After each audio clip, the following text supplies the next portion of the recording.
Welcome to the Art School Podcast. I'm Ken Goshen. This is episode 3, and I have to say it's absolutely packed with valuable information for artists, so I suspect you'll really enjoy it. My guest today is Roni Yoffe. Roni is an Israeli painter, illustrator, and a teacher of painting and drawing. She's the founder and admin of the largest, most active, and fastest growing Israeli art-related Facebook group. It's called Bet Sefer Letziyur, which means School of Painting. She runs multiple Instagram accounts devoted to art history and education, the links to which you can find in the show notes. Those of you who listened to the intro of episode 1 may remember a prediction I made. I said since I'm new to podcasting, I was bound to make a serious mistake at some point along the learning curve. Well, my friends, unfortunately, today is that day. When I was setting up to record this episode, I had my microphone settings all wrong, and as a result, the quality of my audio is suboptimal to say the least. Luckily, Roni sounds great, and she's the one sharing the vast majority of valuable information in this episode. To help you endure the discomforting sound of my voice, I recommend imagining that I'm an old radio broadcaster from the 50s and that I'm bringing you Roni's pearls of wisdom from the future. As always, if you enjoy this podcast, please rate it highly and subscribe wherever you're listening, especially on Apple Podcasts, as they weigh listener reviews very heavily. Every 5-star review helps this podcast reach more people, so thanks in advance. This podcast, as always, is brought to you by the generosity of my Patreon supporters. You can become a supporter too at patreon.com/Ken Goshen. And now I bring you my conversation with Roni Yoffe. Roni, thank you so much for taking the time. Thank you for inviting me. It's great. It's a really pleasure to speak English again. I apologize for my accent. No, I'm so glad to have some Israeli accent here on the podcast. It adds a level of Middle Eastern flair that I've been too late on incorporating into the mix. So I think the best thing to start off with is to let some people who don't know you yet know a little bit about yourself, your art background, your education, and what are you up to these days? Art background. I've been studying drawing and painting professionally for the last 15 years in all kinds of programs. I had a mentor for 9 years, and then I went to the Tachana studio in Tel Aviv for 6 months. And there I met Eran Weber, and I studied with him for 2 years. And then he told me, Roni, come on, just go to Florence Academy. And then I spent only 1 year in Florence Academy. I could only afford 1 year, unfortunately, but it was really, really meaningful. And then I got back in 2018 and started studying painting to continue the program of Florence Academy with Stella Lamichov in Givatayim in Israel. And now for the last 6 months, I think, or at least a little less, I'm doing a little sculpture with Ran Weber. Oh, no kidding. It's really, really awesome. And during that time, I also did a graphic design course and a concept design course, little bit of this, little bit of that. So you're all over the map. That's yeah, brilliant, and so it's great to know that you and Eran are working together. He's one of my favorite people. Awesome. He's one of my favorite people. Awesome. I mean, his studio is like heaven. I've only been there once, but it's like it's an absolute mind, like that's really how you should construct your studio, with all the beautiful casts. And it's just, well, yeah. to people listening audio, they should probably check out, I guess it's eranweber.com, or like look for Eran Weber on Google. If you don't know his work yet, he's an Israeli sculptor, and both of us are basically drooling for pretty good reason. Once you take a quick look at his work, you'll see. Every teacher in the Florence Academy, every time they ask me, I know your accent from somewhere. I said, yes, I'm from Israel. I said, oh, do you know Eran Weber? I said, yes, I'm his student. Like, Eran. Yeah, I think he's the greatest ambassador of like Israelis worldwide in the realist community. So yeah, totally. I think where we can take this conversation, I think what would make most sense to me is so I've known you for a few years, and for me, it's been a little bit of a journey to decide whether or not I should be focusing on social media, I should be doing things like that. I mean, at some point, I guess every artist goes through this conflict of, I want to be in the studio all day. I just want to be painting. I don't want to be dealing with all this other nonsense. But then you're forced to look reality in the face and understand the importance of social media for every artist's practice these days. And as I was just starting to get into it, I noticed how ahead of the curve you are, especially on Facebook. So do you want to maybe share with us your thoughts on art, social media, the intersection between them? Well, I think very early, I started, I went pro. I started selling drawings and paintings on 2009. And it was, I think, at the summer of 2009, and I was in the end of some really, really weird project called 100 Bad Drawings.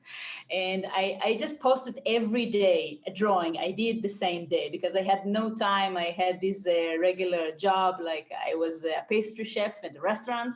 I worked for 11 hours a day, 6 days a week, and I had zero time to draw. So I was getting up, and in the first hour of the day, I drew something and I posted online, which eventually ended up to bring me many followers. It was really cool.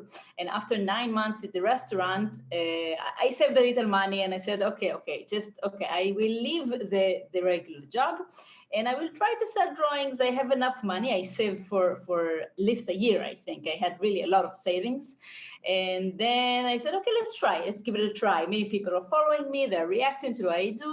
Okay. And Facebook didn't have so many sophisticated algorithms. So people just saw what you did if they followed you. That simple. And then I said, okay, hey guys, I'm selling everything I do. So if anyone wants to buy something, it would be really cool. And two of my friends, they bought, I think, 3 paintings. They commissioned 3 paintings. For their living room, and I did it gladly. And another one from work, I think she bought something for her boyfriend. And it started off really, really, really slow and like very, very small amounts of money. I mean, they were my friends and I didn't know what's going on. And also I had zero idea what's going on in Israel or in the world in a matter of pricing. Had no idea. So I started off and I said, okay, it was August. And I said, okay, if until January I still have enough money, I will continue. If not, I will find a day job. And here we are. Wow, that's a pretty stunning story. You tell it very casually, but I think for a lot of artists, I tell it a lot of times. Yeah, for a lot of artists, that's genuinely their dream. Like they literally get up in the morning and say, if I could only make money from selling my work and make that my primary occupation, I'd be satisfied. And well, there are a few points, very, very important points that I say them casually, but I did post for every day for 3 months.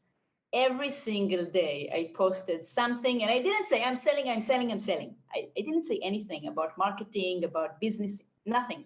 I just posted things and people started following me because they like what I did. And also I commented what they comment to me. And we had some sort of communication. And most people today, they think, oh, so I put like 10 works online right now, and I say for sale, and magic will happen. Now I say it doesn't work this way, even especially today with all the algorithms, and it really depends on who your target audience. And when I ask some who your target audience, of course they say everyone. Because everyone should like my paintings, and it's very, very not true. You should really know who your target audience. We can talk about it for at least 2 hours, but and also I saved money for a year of my life. Okay, if you want to go independent, you should calculate how much does it cost you to live, your rent, your food, your car, your friends, your addictions, your, I don't know, whatever. How much does it cost for 1 year? And you save for that. Some people like to take risks, so they do it for 6 months. But I hate risks and I hate surprises, so I saved for 1 year. Okay, and it really gave me like security, to just paint what I wanted to paint, not to take every commission, just commissions I was really interested in. I mean, some people wanted me to copy a Picasso. No, I did. Some people want me to copy Jackson Pollock. No, I do not want to participate in that. So I could afford to refuse this. And every commission you post it online. I did this commission. It was very fun. And you just continue to do that. And during that time, along with Facebook, I also did, I don't know how to call it, I just posted things everywhere that was free. Like every forum, every website like DeviantArt, today we have ArtStation, every single place I could find that was free, and I managed to operate. And then once you Google my name, you just have like 10 pages of Google. And it was really cool. I don't know if it still works like that today. I mostly post on Facebook and Instagram. I recently started TikTok, but I like that. 12-year-olds really my target audience is more of an educational thing. That's brilliant. I love that look for the people who aren't watching the video. When Roni said TikTok, it's like that look that I guess we're still considered millennials, but I guess we're the older millennials, and we're not millennials, we're boomers. We're boomers, yeah. Well, at least me. I'm not sure where you were born, but I think I'm very old for that. 88. Are you older than me? 85. Oh my God! I thought, 85. Well, you look young, my friend. Yeah, so that's. But I do think both of us. I guess the word TikTok turns millennials into boomers. But I wanted to pick up on a few threads that you mentioned that I'm sure the listeners would love for you to delve deeper into. You said two really important things. One, you need to know what your target audience is, and I would love for you to say a few words about that, because initially, I mean, I know that I was there too when I was asked, well, what's your target audience? I would instinctively say, well, hopefully everyone, like I'm painting nice stuff. Why wouldn't everyone like my stuff, right? So how about you do a little corrective measure on my thinking? Why should only a few people like my stuff, or why should I care? Well, first of all, you are a traditional painter. It means that you're not doing a mass production of a thing. You do a single thing every time. And you don't need to sell like 200 of the same thing. You need to sell only one painting, and only one buyer can buy one painting. So you don't really have to aim to everyone. I mean, I don't see why even. Also, I think pricing is a very good way to understand who in generally is your target audience. For example, if you have paintings that cost $500, our 18-year-olds can afford them? Our 15-year-olds can afford them? They're not your target audience, so you shouldn't post your work where they are the majority, hence TikTok, for example. And let's say your work, the minimum amount of money for something that you sell is $2,000. Now who your target audience is? Are people in college your target audience? I don't think so. Okay, so pricing is a really good way to start, like taking off groups of people that really are not relevant to you. That's interesting. Now, I don't want to cut you off, but I was just going to say, when I said two things, the second was pricing. So I'm happy that you're ahead of the curve yet again. I have what to say about pricing. Anyway, it's one way just to start thinking about your target audience. The second thing is the most important thing is, what are your paintings about? Okay, so if you do like what they call fan art, okay, if you paint the Joker and Wonder Woman and Spider-Man, so you need to think, who are the people who are most interested in those things? For example, my mother is not the target audience for these kind of paintings. It's for more young people. It's maybe for a geek community, which are very good audience. I love them. They really love spending money on really nice things. We love those. Okay, if you paint homage for computer games, also who are the people who are most interested in these. If you paint things that are about family and babies and stuff like that, maybe moms are your target audience, right? And some people, and in Israel, it's really common these days that you paint only still lifes. It's like the hottest. You can only sell still lifes, basically. You cannot sell landscape. You cannot sell nude. You cannot say portrait. I mean, only still lifes, just if you're realist. So if you paint still lifes and you paint only pieces of raw meat, then all of the vegans are not your target audience, and we have many of those, okay? And it really depends on the subject matter, okay? You really need to know what are your paintings about, and I can't say that enough because it's also really good for art development. Like, why are you painting? Who are you painting to? What do you want to say in your painting, in your work, and who needs to hear it the most? So I think it's really, really important to really understand actually what are you doing. And I really used to hate that question because, like, why are you painting what you're painting? I said, because I like it. Well, it's nice when you're 20 to give that answer. But I think after a few years that you're working in this thing, and you should have a certain idea. I mean, I imagine you have thought of it, like, why are you painting things? What is the common, like, what do you have, what all your paintings have in common? And there usually is something in common, at least maybe 2-3 subjects, you investigate them separately. So you should have some sort of idea. And I think it's really helpful for you to develop whatever it is that you're doing. Also to be very focused. So do you have any kind of exercise that you propose to people if they're unfamiliar with how to answer that question and they think, well, I'm painting the stuff that I enjoy looking at, and I don't know really how to find common themes. So if somebody's really at stage one, what do they do? First of all, you look at all of them together. It's really good just to spread them around the room or just look at your folder or whatever. Just look at them all together. And if you cannot find anything in common, just ask your friends. Okay, send a screenshot or a photograph of many paintings together.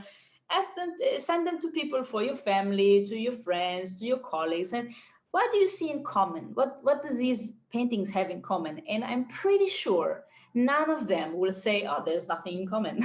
I mean, there usually is something in common. Is there all? Are they all figures? Are they all landscape? Are they all still lifes? Or maybe are they all related to where you were born? Are they all? I really like to paint ponds, like board games. I mean. So there must be something in common. So this is the first thing you should do, is just to look at your work from everything that you like, okay? Sometimes you have work that just doesn't represent you, it's okay. But just look at all the things that you like and try to understand, like, why did I do this? Why did I put so much time in painting the thing? Now, I also think that it's really common in Israel just to Google something and find a nice photograph and just copy it and represent it as your work. I used to do it, I think, until 2015. And if you copy someone else's composition, hence a photographer usually, then it's trickier to really figure out, why did you paint it? You like it, but I mean, why? Why did you like it? So I really recommend, if you want to go pro, if you want to go independent, start making your own composition. It's okay to draw or paint for a photograph. I'm sorry for everyone in Florence Academy for hearing this. It's okay to paint for photographs, as long as you made it. You made the composition, you decided on the angle, on the lighting, on the subject, on the arrangement. If you decided everything, it's your own composition, and just work from this. If it's too difficult to work from life, it's okay. And when you are engaging in arranging your own composition, then you use your brain. I mean, you use your brain, and then you find reasons. Or reason, I like it in English. Reason is also like why, and also like it has some sort of sense. Okay, so start actually thinking about what you're doing and look at it, think of it. That's really interesting, and I'd like to maybe add one point to that. When you're saying working from somebody else's photo or somebody else's reference, we have a lot of precedents for that in art history, where people weren't necessarily just copying the thing, but actually taking somebody else's work and creating some kind of adaptation to it. Like we would see it in Picasso's work and in Francis Bacon's work. If you do homage, if you do a study, of course, it's super acceptable, of course. But if you do homage, it's even more important for you to understand what it is. Why is Las Meninas relevant to Picasso, to the Guernica, or to whatever? I mean, I don't know, Maidens from Avignon. I'm not sure how to say it. I mean, if you do homage, then everything's okay. Then you can think less and do more. No, you think more. Like, why is this a homage? I mean, I see so many people just putting Starry Night and Girl with Pearl Earring together, and like, why? Why would you do that? Why? I said, oh, it's nice. No, it's not nice. It's the only paintings you know. Right. I mean, I also kind of, for me, this might be a little bit of a tangent here, but you mentioned the geek community. This always reminds me of like the fan art of putting characters from different TV shows together. It's like, what if Starry Night was connected to whatever Girl with the Pearl Earring? And it's kind of like a dreamscape that people just love two giants and they want to see them come together. So I kind of understand that. The geek in me understands it. No, I do understand. I mean, why would you connect these two things? But there are so many works of art that you can connect and have some sort of new meaning. If you want to connect two pieces of art or three pieces of art, you should really know art. You should really know the art history.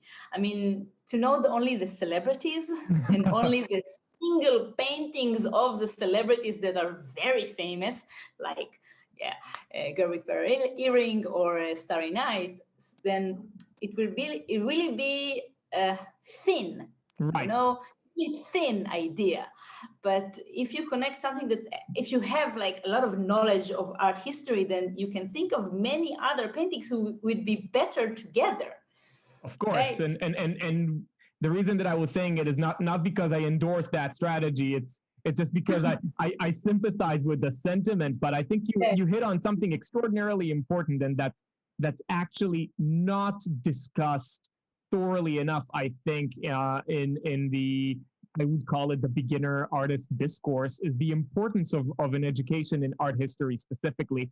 And there's I think there's a lot of acceptance about not really knowing where anything comes from, and it's a little bit different from other fields of creative output. Like, for example, if I'm learning how to play the guitar, it would be crazy to think that I don't know who Jimi Hendrix is. It just would be crazy. You couldn't do it. If you're starting to learn piano and you're not familiar with Bach or Mozart, something is strange. But in art, I feel like there's a lot more room for art as, quote, therapy, close quote. I paint because it makes me feel good kind of thing. And that sometimes translates into a more serious hobby without ever having to go through that filter of making yourself more familiar with what came before you. You know what's their excuses? Their excuse is, I don't want to know anything that anyone did before me, so I don't copy.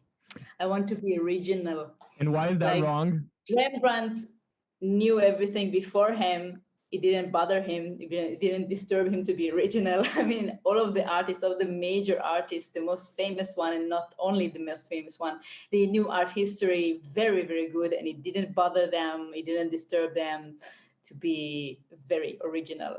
So I think knowing art history, it really what helps you to be original. It really generates ideas, it generates connections between things. You understand what is mean to interpret a situation, a history event, a biblical story. It's so important to study art history. And actually I'm doing this thing now recently. I think the last year I have 5 or 6 Instagram pages for art history in Hebrew, because we just don't have it. We do not You have it. have whatever you studied in high school in like for your final exams, you forget it. And also it's only the celebs, only Europe, only, of course, male artists. And this is art history for you. Maybe you did a master's degree or something like that and you know a bit more, but it's very narrowed. And also you have no idea what's going on today. So do you want to plug those accounts to the people who are interested in art history in Hebrew, just to make sure that they follow the correct accounts?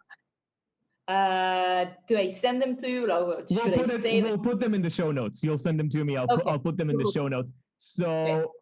And to the people who would want to go, I know this might be too broad of a question, but to the people who are encouraged by what you're saying and they want to go deeper than following a few Instagram accounts, do you have any kind of resource that you find to be extremely valuable for art historical education? Like, where would you point people?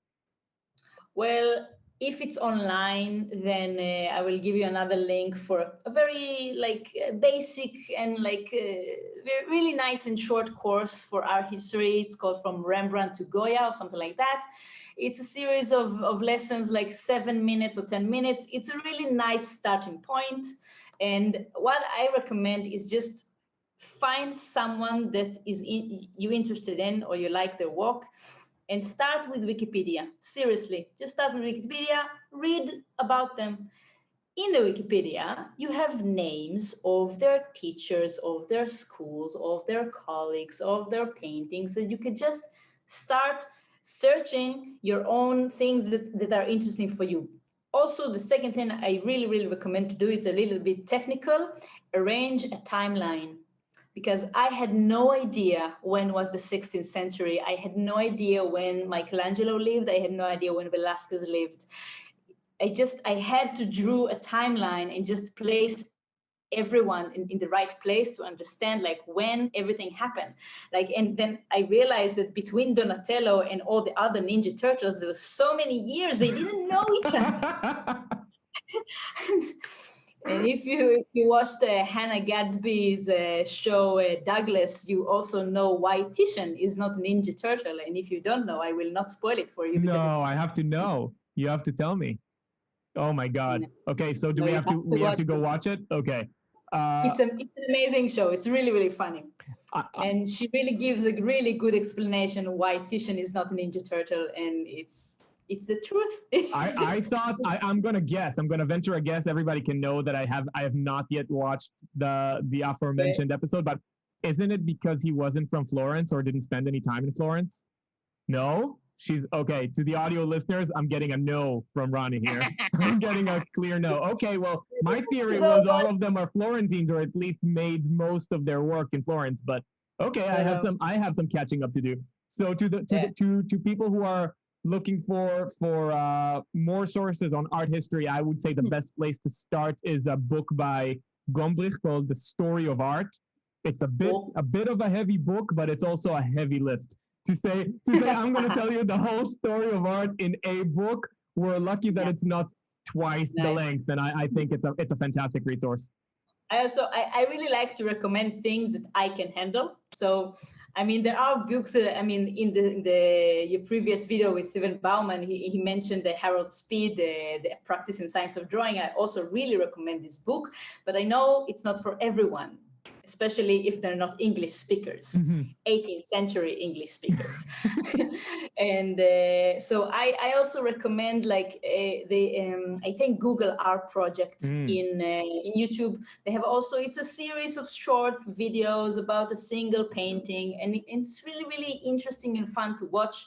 And also the channel of National Gallery in London. They are amazing. I just want to visit there and spend all my life in the National Gallery because of their videos. And also it's short. There are short videos, sometimes not very short, sometimes like an hour and a half even. But they really, really give you also some information about a specific painting or specific artist. And it's a starting point. It's really, really good. I want to pull us back to something that I told myself not to forget before I get carried away into the art history dimension, which has a great pull on me. Give us a word or two about pricing, if I don't know what to do, I'm looking at my work and you say, okay, target audience, I need to understand who's willing to pay for my work, and then I need to know how much my work is worth. Well, how do I make that determination? Okay, well, there are a few ways. The first way that I really like is you spy. You spy on your colleagues. Okay, for example, I follow all kinds of artists that I admire and look up to. And recently, one of them posted paintings and she said, these are for sale. And she wrote the price. And I said, oh, that's really important information. She sells a drawing, an A3 drawing, for $250 as a starting price, not include shipping. It gives me a really good idea of how much this quality of drawing worth for her. And I am assuming she works with the galleries, she knows her business and everything. I mean, I follow people that are professional to me. So if just spy on your colleagues. That's pretty good. I mean, just go and look for the auction, go for the gallery, go to everything in place that they represent their work for sale, and just look at the prices. It's really, really interesting. I did this in a specific show in Israel. They had a catalog, and I snuck into the back and I found the catalog, and I saw that this kind of painting has the price of $25,000. It was mind-blowing. I said, oh, I can raise my price a little bit. Why not? A little bit. It gives a really, really good idea for what's going on around you. And I really recommend go to openings of galleries, talk to artists, be friends with artists, and you can ask them like how to price things. Another way is just if you haven't sold anything, you don't know anyone, you're just really a green noob, right? So you just look at the thing and you try to figure out like who would want that, who would be happy to have it. And then you imagine a person, maybe they're like you. How much could you pay for this thing? And you gamble, you just gamble. You throw a price, you post it online, maybe someone will buy it. Maybe someone will buy it and then someone else just write in the comment, oh, I want it and I'm willing to pay more. Maybe you have a little auction, like a spontaneous auction. Okay, just you gamble, you start and you gamble. What I really don't recommend is start off really low because it's very difficult to raise your bar. So think if you are getting paid like a babysitter or like a cleaning person or like, a taxi driver, does this suit your profession? And some people will say it is because they're very insecure. But when you are selling paintings or drawings, especially paintings, you are selling an artwork. It's something that is unique. It's one of a kind. No one else has it. It makes zero sense to have the same price or the same salary or hourly rate as a babysitter. Okay, and think of other professions. How much does your shrink get for 1 hour of work? I think it's reasonable at the start to compare your rate to theirs. I think. So, okay, as a shrink. I'm assuming that there's another issue here that you're touching on. Should we be measuring how long it takes us to finish a piece? Should, because it's interesting, I think. And if you want to do commissions, then you should be able to estimate like how long does it take you to finish a painting. Like in general, you don't tell the client, I will finish this in 23 hours. I mean, you don't say it. And you also like exaggerate, okay, by the end of this month, I'm assuming it will be finished. Okay, so I think you should know how much time does it take you to do something. And I also think that you shouldn't offer commissions that you don't know how to do yet. I mean, I offer portraits from photographs. I go to the client and we take a really nice photo that suits a painting, okay? And then I know how much that it take me to work from a photograph, okay? Because I did it so many times. I will not offer a commission for a mural, okay, or like something really gigantic or something from imagination, I wouldn't offer this as a commission because I haven't done this. If I know there is an audience and that I'm interested in, I will do several paintings like this for myself or for a family member or something who really, really loves me. Okay, and I did this for them, this piece for, I don't know, something a symbolic rate or a barter or just for favor, I don't know, whatever, a present, whatever. I will have several works that, and then I will know how much does it takes, what does it requires, and then I can offer this as a commission, as a thing that I'm doing. And it's really important because people just, oh, I have an iPad, I'm doing commissions. It's really, we really shouldn't do it. People just, they're consulting me. Oh, I did this thing for a client and they already paid me, and it's not really good. It's not really. It doesn't look like the person. What should I do? It's like, okay, is it your first time? Kind of. Yeah, that's the problem. Just don't offer. This is. I feel like there's basically there's two poles that we can see people on. One of them is too eager to already start the work without having the skills, and on the other end we have somebody with the skills but maybe that doesn't even know how to actually approach starting a project. And so little confidence. I think you said something interesting there about the spontaneous auction that's happening. That leads us kind of back to social media, and I remember that you were saying something else, quote, before the algorithm changed, something like that, you know? So maybe, I mean, I'm just going to lay out how it feels like to me to be on Facebook these days, and maybe you can perform a correction on my brain and how I'm treating that. I'm watching you. You're doing a pretty good job on Instagram. Instagram, I'm fluent. I'm very fluent on Instagram. Instagram makes perfect sense to me, and I've spent a lot of time exploring how that algorithm does, and it's a process of. There was a lot of research. Like I would post something, I'd see the engagement, I'd geek out over the analytics, I'd kind of understand. The thing that people don't understand about Instagram, I'm just going to keep it brief because I don't want to ramble about Instagram, because I actually want to know what you have to say about Facebook. But on Instagram, what you have to understand is that it's not only if you're posting something and the post isn't getting traction, the automatic response that everybody has is, oh, maybe people aren't appreciating it. But the higher level, I see that you're laughing, the higher level there is to understand maybe you've done something to offend the robots. There's an algorithm behind here, and the algorithm has their own agenda. The algorithm wants to do with your work things that you don't necessarily care about, but the algorithm cares about.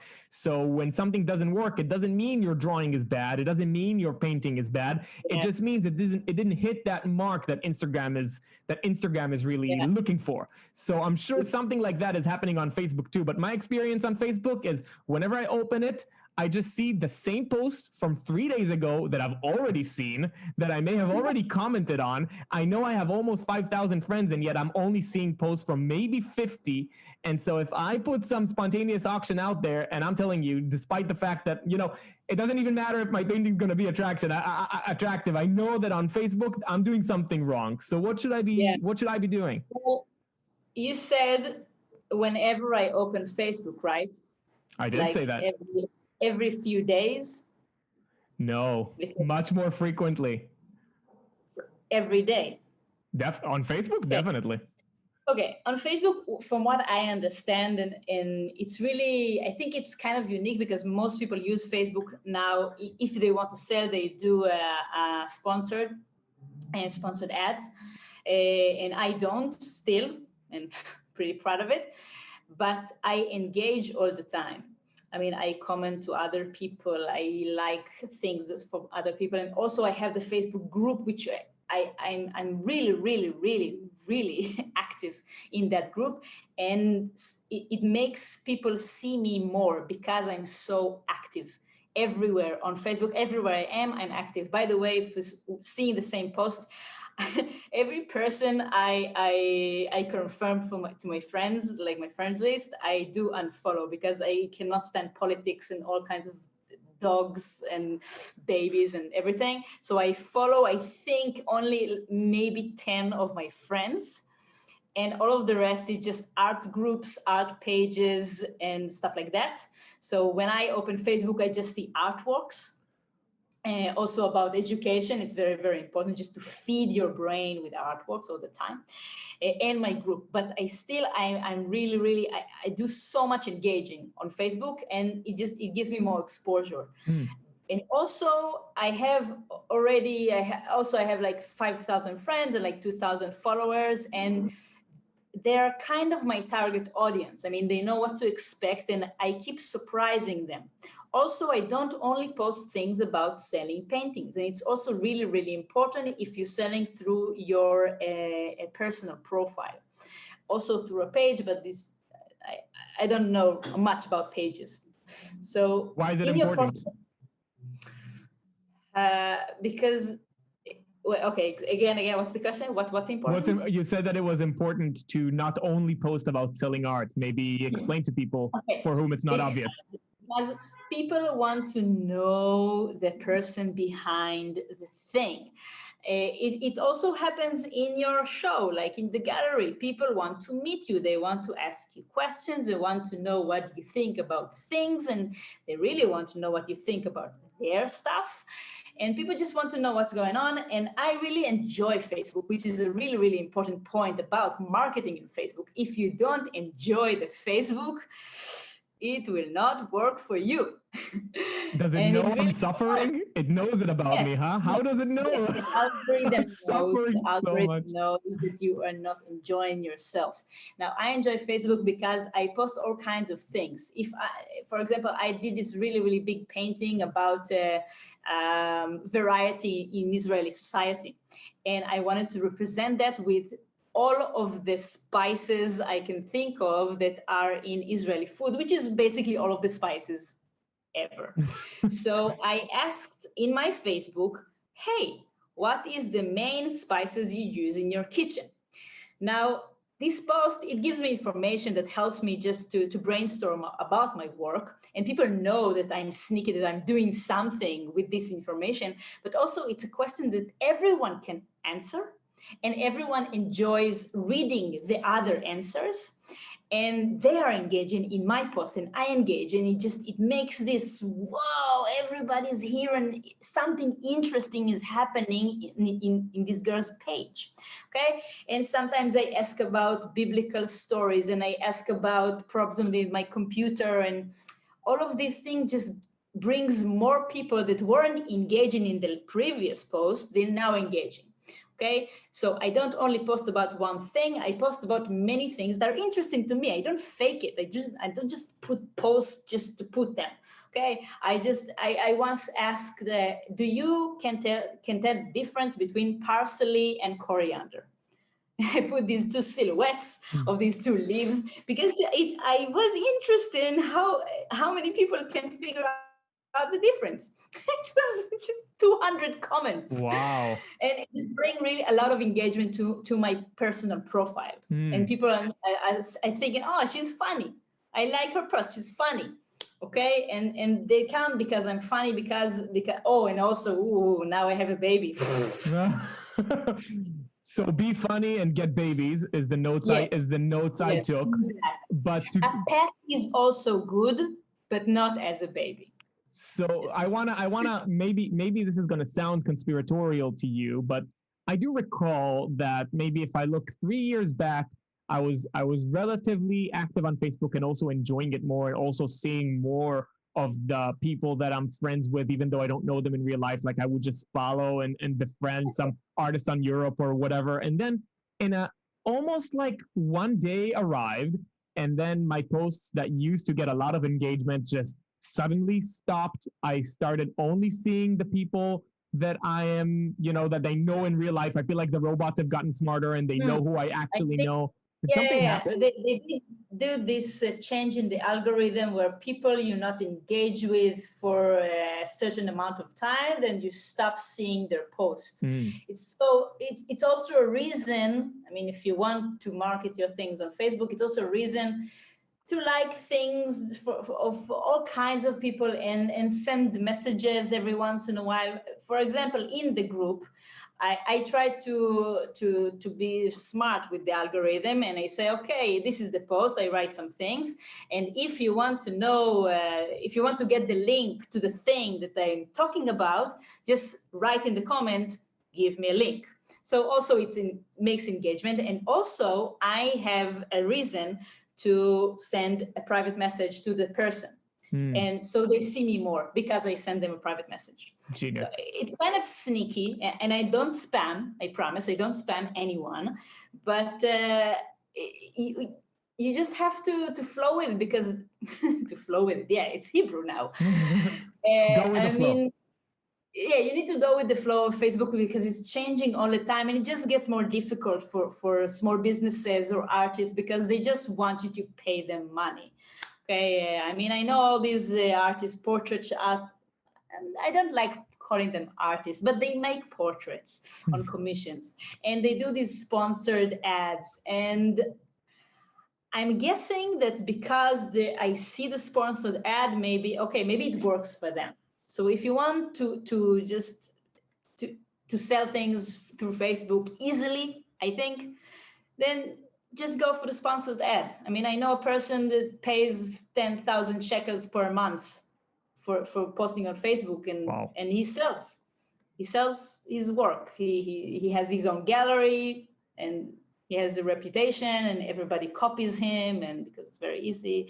And I think the two of us, and probably the people listening are almost more interested, not almost, certainly more interested in the organic hackery, because none of us, I don't think any one of us is keen on dropping 10,000 shekels on Facebook ads. But I wanna circle to something that you've mentioned twice already, and I'm of course very interested in talking about it. The aforementioned group, the group. So Roni runs, I guess, the biggest Israeli art community on Facebook, and I think by far. Only the biggest is the most active. From I mean, we now have 42K, and we have over 30,000 people active. Now Facebook gives me all the analytics. 30,000 people active in this group, and I'm really, really proud of it. In February, we will have 10 years, and it's really, really awesome. Birthday. And it's really, and it's really, it's actually an arts community I built because I just wanted people to talk to. So yeah, if you could tell us how it started. Tell us how it's... It started in 2012 or 11, I think, if we do the math. Oh, goodness. Anyway. So we were together in a tachana back then. No, we were together in a tachana. Oh, no, you came after me and I was coming to visit. I see. Anyways, I was in these all kinds of forums, Hebrew forums about art, and most of them were for children. And I was the admin of a specific forum. And then I had this supervisor who was a 16-year-old girl. And we got this in this argument. And in the end of the argument, she just kicked me out of being the admin of this forum. And I said, really? I'm going to destroy your forum. And I just opened a Facebook group, call it Bet Sefer Letziyur, which means drawing school or painting and drawing school, because Tziyur is the same, is both in Hebrew. No, it's Rishum. I stand by Rishum. Never mind. No, of course, but Tziyur is painting. Okay, school of painting. Okay, fine. And I invited a few of my friends, and it just grew and grew and grew. And then I think after 2 years, we were 1,000 maybe. And then I had this interview in Channel 2 on television in 10 a.m. in the morning, like only old people watches television then. And I talked about this group. It was 10 minutes interview. And in that day, I got, I think, 2,000 people added to this group. It was insane. And then, speaking of Facebook algorithm, on May, it was my brother's wedding. So I remember the 1st of May, 2000, and okay, I don't really remember the year, but we were, I think when I passed the limit of 3,000 people in the group, I had over 100 applications for the group in a day. Wow. And something changed on Facebook algorithm. I don't know, after you pass through a limit, it started suggesting your group to so many people, and it just grew and blew up. And we got to 10,000 people, I think, through maybe 2 months, from 3,000 to 10,000. And it just, now I think I have, I'm adding, I started screening people. I have this question if you want to enter, and I only approve people who answer the questions. So I have over 50 people, maybe 60 people a week. Wow. So I'm really proud of it. It's really awesome. And I opened a Patreon page for the group. It's also only Hebrew, so put the link, but I don't know who will join. A Patreon page. I have a YouTube page with all kinds of tutorials and explanations, and I think over 200 videos already. The Instagram pages, the TikTok, and anyways, I really want people in Israel to know more about art, and I have more people to talk to. So if we drill down on this, you start a Facebook group because of two reasons. You want to talk to people and you want revenge. Yes, I want revenge. And I got it. And you love it. But then it starts picking up and you have more people than you can possibly talk to. And this thing explodes and becomes huge. So now it looks to me like you have kind of future ambition. So where do you think this group, I mean, even if you started it, just thinking, let's do a cool thing and talk about art, but now that it's this behemoth, where do you want to steer this ship now that you're captain of something big? The major point on opening the Patreon, it was my Patreon during my year in Florence Academy. It was kind of my blog. And then when I got back here, and actually after the baby was born, I get so creative, crazy creative. I get so many ideas, and this was one of them. Just make your Patreon the group's Patreon, because I thought, okay, I have 42,000 people in this group. If half of them gives me $1 per month, I can open a school. I can give scholarships. I can give prizes like Shif, like Shif Prize or Keshet Prize, or all kinds of prizes we have in Israel, like an artist prize. I can have exhibitions. I can buy art from local artists that you don't know. I can have my own gallery with my own taste and just put there everything I see in value. And I also can just create courses. I can pay artists I appreciate, and they come and they teach for a really low rate. I mean, whoever comes to participate in a workshop and a course can pay really low money because the professor are already paid. So, and also I can buy art from local artists for whatever price they want. I mean, I don't need to bargain. I don't need to have discounts. I don't need to lower the price to make them feel like they owe me something. I can actually whatever price is saying, I can afford it because I have this 42K group. And that's mainly the idea. I really want to make all of this happen. And it's going really slow also because COVID, of course, but Israeli audience are not really familiar with Patreon yet. So step by step. Yeah, step by step. Listen, all these ambitions sound not only great, they sound, I mean, I really relate to that. I mean, having a Patreon of my own and also having the ambitions to one day open a school and all that stuff sounds fantastic. So, I'm rooting for you, and I'm hoping that all of that comes. I'm looking at you. You are a part of this. I mean, I'm trying.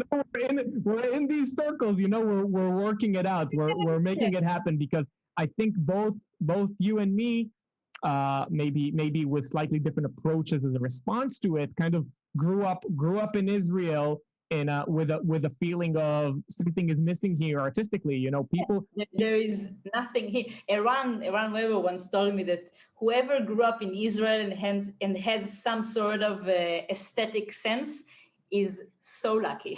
It's so unlikely to grow up in Israel and have an aesthetic sense, because nothing. So let me just bring our audience in.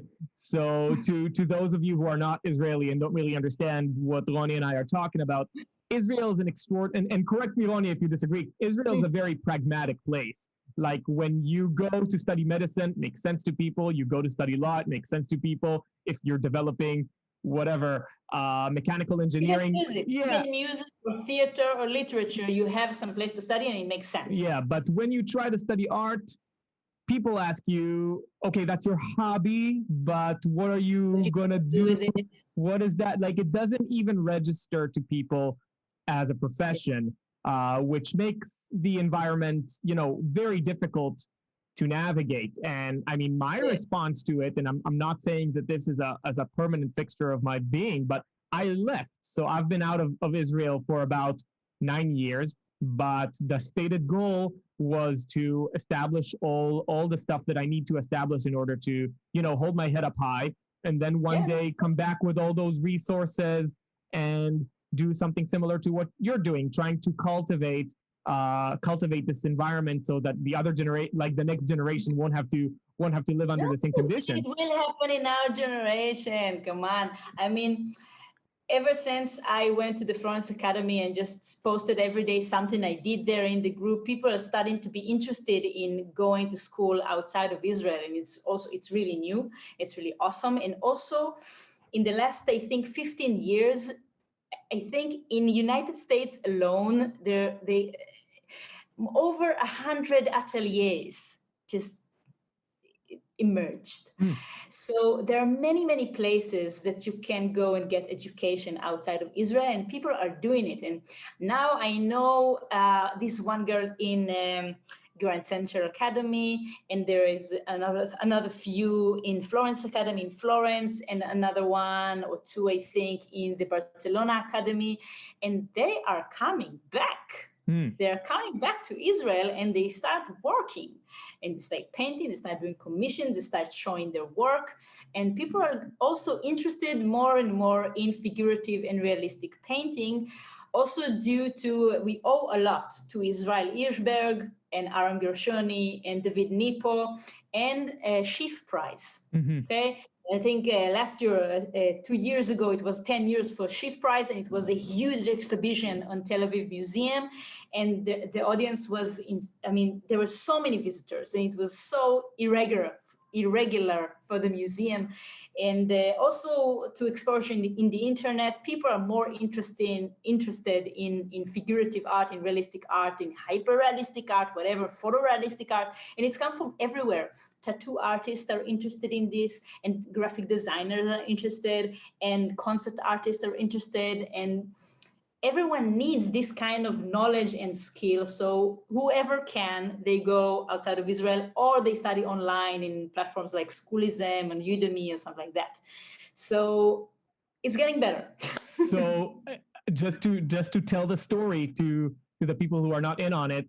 So when Roni says that we owe a lot to Israel Hirschberg, I think we can safely say that he's one of the most influential classical art teachers that Israel has ever known. He studied in the United States, I think in Brooklyn with Leonard Anderson. I'm not totally sure, but wherever he studied abroad, he brought all this knowledge back, and then he raised 2 generations of just heavy hitter painters, 2 of whom are Aram Gershuni and David Nipo, which Roni mentioned, and with both of them, we studied with both of them. And so we could be like the 3rd generation to the Hirschbergian revolution.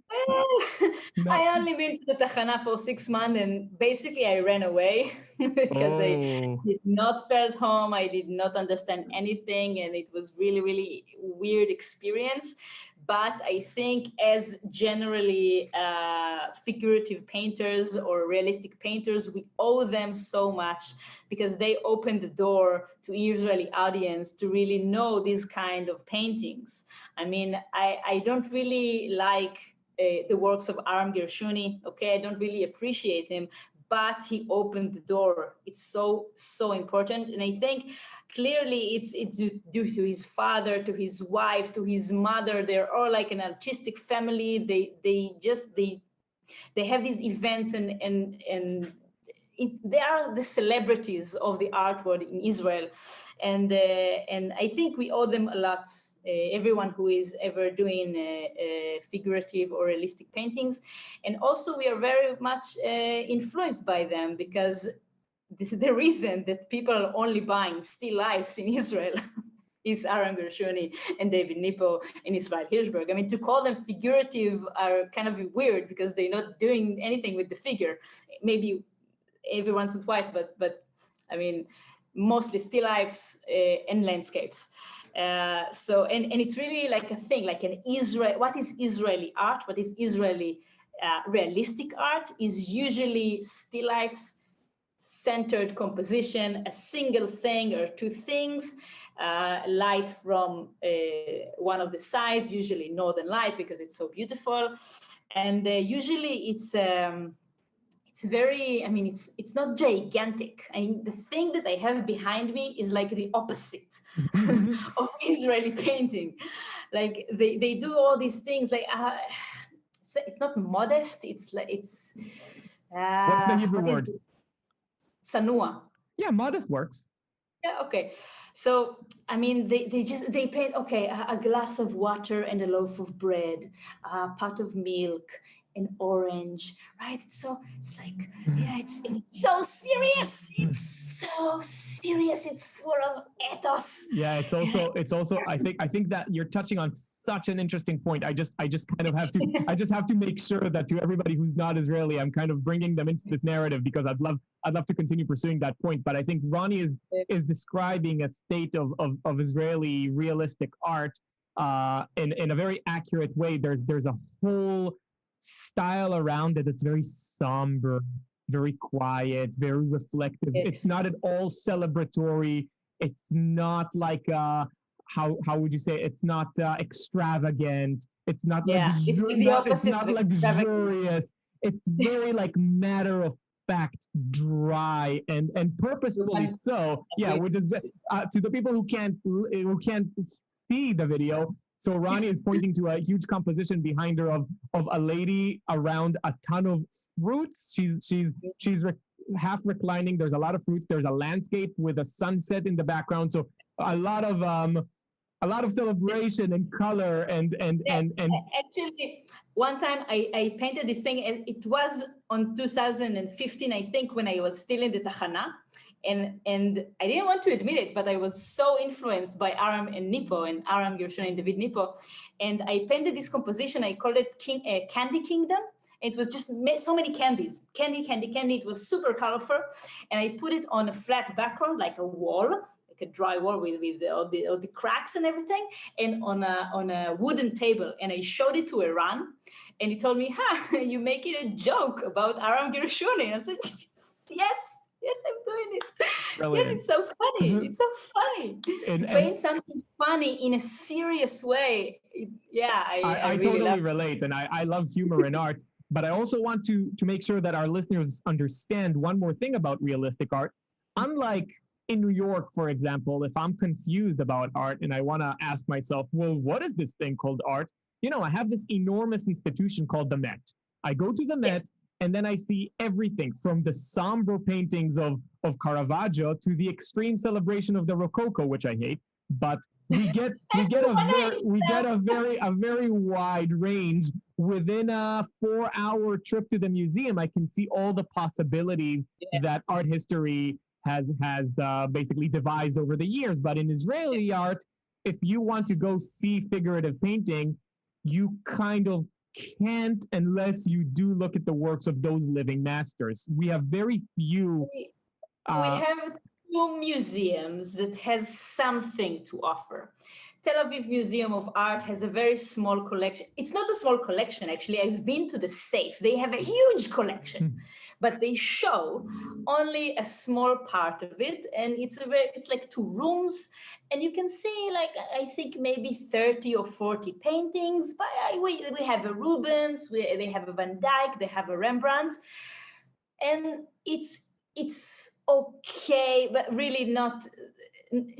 You cannot compare this museum to any other museum. By the way, this museum is huge, and it's pretty much empty. Yeah. But I visit the safe, and they have so many things. I have no idea what I do. They explain it to me, but they don't show all they have. Also, they have Israel Museum in Jerusalem, which is a fine museum.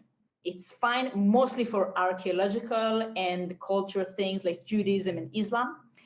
But they have a fine art collection, and it's fine. It's fine, but Fine. that's the main reason that I feel like if you had to really question me, I mean, that's all we have. Yeah, that's why I feel like I left, because for me, I wanted to be completely immersed in this thing that I found to be, lacking. Yeah. For me, it felt like I wanted to be a professional swimmer in a country with no pools. It doesn't really make a lot of sense. And so I think to give credit to the living master, to the Israeli living masters, it makes sense that their influence is so overwhelming because they're the only thing around. They're the only thing around. If you want to learn how to paint figuratively and you want to look those paintings in the face, that's kind of what you're looking at. These are the influences that are on offer. And it's very interesting, and I think it does account for how different Israeli art is from even Israeli figurative art. Yeah, no, I've been thinking about it a lot, and I also talked about it with. I opened this group to have people to talk to. So, I mean, what is Israeli art? And we had this really iconic exhibition in the 80s that called Poverty of Matter. As a quality in Israeli art, the whole name. Yeah, maybe say it in Hebrew so that we understand. Okay, it's דלות החומר כאיכות באומנות הישראלית. So this would mean the poverty of means, or the poverty of materials as a quality in the art of Israel, right? Yes, and this exhibition basically showed trash and garbage. I mean, this is what they did in the 80s, everyone. Trash and garbage and all kinds of weird things, like very, very postmodern, conceptual things, ugly, dirty, and really from things like old paper, newspapers and condoms and paper bags and nylon bags, all kinds of things. And I really think it set the tone for what is Israeli art, because it also connects with the culture up till then. Israel was founded in 1948, and it's a very bad time for figurative art, for realistic art, for academic art. It's a very bad time. And also people came here from Europe, and they just didn't want anything to do with Europe culture. So they really reject everything that's resembled Europe culture, old culture, and they wanted to make something new, and it was all like they fit in with all the postmodern movement, Dada and whatever, post-expressionism, all kinds of things. And they formed this kind of cliques, like a small group of people, usually white men, that has some money and power and education, and they call themselves artists, and they set the tone here for what is Israeli art and what is art in general. And it got into the academies and into all the galleries and all the institutions, on all the teachers. And then I think in 1992, Israel Ishberg came to Avni College, and they let him teach a drawing class, and he saw the painting teacher and he said, what is this? Yeah, what? Fuck this shit. I'm going to make my own school. And he did. And then we started off with one teacher, with one atelier, and from there they came out. Aram Gershuni, maybe. Actually, Aram Gershuni really doesn't say he was a student of Israel Hirschberg, but we all kind of agree he was. Okay, and David Nipo and Ran Reshef and Erez Aaron and all kind of people, and Sigal Tzabar, which I really like. And then we really started with a small group of people, and no one was a celebrity then, no one knew them. And the essence of the poverty of matter, it's still in their art. Like everything is like only really, really simple things. We paint simple things and we don't use any narratives. It's a potato. I don't talk about anything. It's just a potato. I see light, I'm interested in light, and I don't want to be resembled to anything too gigantic or mythological, God forbid, biblical. Oh no, they're all really, really non-religious, like very atheist. I think it's atheist paintings. Everyone who tries to paint something biblical is just, oh, you're religious. No, it's propaganda. Yeah. So it's really hard. And also we have this thing in Judaism, which is the rule from the Bible. You should not make a sculpture or image or something like that. It has many interpretations, but basically we don't represent the figure. We just, we don't do it. It's not acceptable really in Israel, in Hebrew culture, in Judaism culture. Although we have some Jewish painters from 19th century, it was very figurative and amazing. But in Israel culture, it's really, I mean, if you have a nude figure, then, oh, wait, so we have to present it in behind closed doors, and many people won't like it. And what does it mean? And if you see a naked figure, then who is she? Who is she? I have to know. People don't, it doesn't occur to people that she might represent an idea. No, who is she? Yeah, it's everything is very matter of fact. But I think from this tradition, some people's work, you know, they are springing from that tradition and actually kind of flipping it over on its head. Three names come to mind who were also in all of these educational establishments that you list. I think people like Amir Shefet, people like Ilya Gefter, people like Ran Tenenbaum. These are people who are really taking this Torah, you know, that we got from Israel Hirschberg, and seeing how that can be subverted. Are there any more names, or do you disagree with me? Well, I don't. I mean, Ran Tenenbaum and Ilya Gefter, I still see. I mean, Ilya Gefter, I follow him, and I see mostly like the subject matter is really like life. Like, okay, this is a part of Tel Aviv. This is a part of the beach. This is. I mean, I don't really sense a sort of narrative that I can relate to anything. But okay, this is where I am. This is what I live. This is my world. Okay. But what about the colors? The colors are definitely out there. You know, he stresses color way more than would have been, quote, you know, acceptable. I don't know. In Yeah, of course. I mean, I know that there is this kind of style, like you see, oh, this guy is a student of Israel Hirschberg because the palette is all gray. And one time I drove with a friend and it was so mist and rainy. I said, oh, everything looks like Israel Hirschberg students' work. And every time you see something with bright colors or with the high chrome, it's like, shit. And there's also Ferber. I don't Eldar Ferber. Yeah. I mean, his landscapes are also, you see, he came from the JSS school, the Israeli Hebrew school, but oh, wait, high chrome.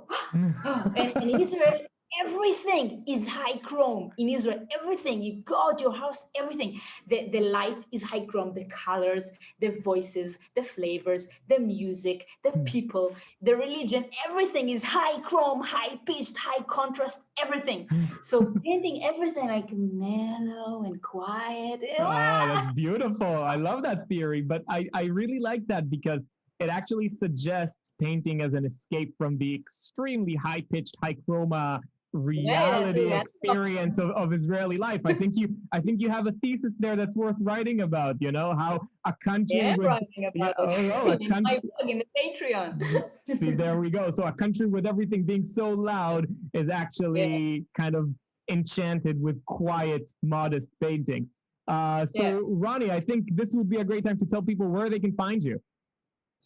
Everywhere. Just Google my name and I'm everywhere, mostly on Facebook. Okay, Roni Yoffe, just write my name, Roni Yoffe, and also on Instagram, also on TikTok, and the same name all over. And that's pretty much it. I mean, I'm in all kinds of, again, forums and galleries online, but mostly social media. Not Twitter. I have a Twitter and it connects with my Facebook, but I never go on Twitter. So everybody should Google Roni Yoffe, as I will spell it properly in the title of this episode. And no need to follow her on Twitter because she's not going to write much there. But make sure that you It's synchronized with my Facebook, so it's all Hebrew. Actually, my Instagram is English, so if anyone wants to follow me, Instagram is really the best way. Mostly stories because I'm working on really huge projects now, and I don't really update of personal work. But my stories, I show like the progress on this, and I have another painting of my father, and I have this commission, and so mostly Instagram actually for English speakers. Brilliant, Roni. Thank you very much. Sure, it was fun. Thank you for joining me. If you enjoy this podcast and would like to see it grow, please take a moment to subscribe, rate it highly, and share it with a friend. If you'd like to become a supporter of the show and have access to exclusive content, please consider signing up as a patron at patreon.com/Ken Goshen. For online lessons, please visit kengoshen.com/lessons. Thanks again, and see you next time.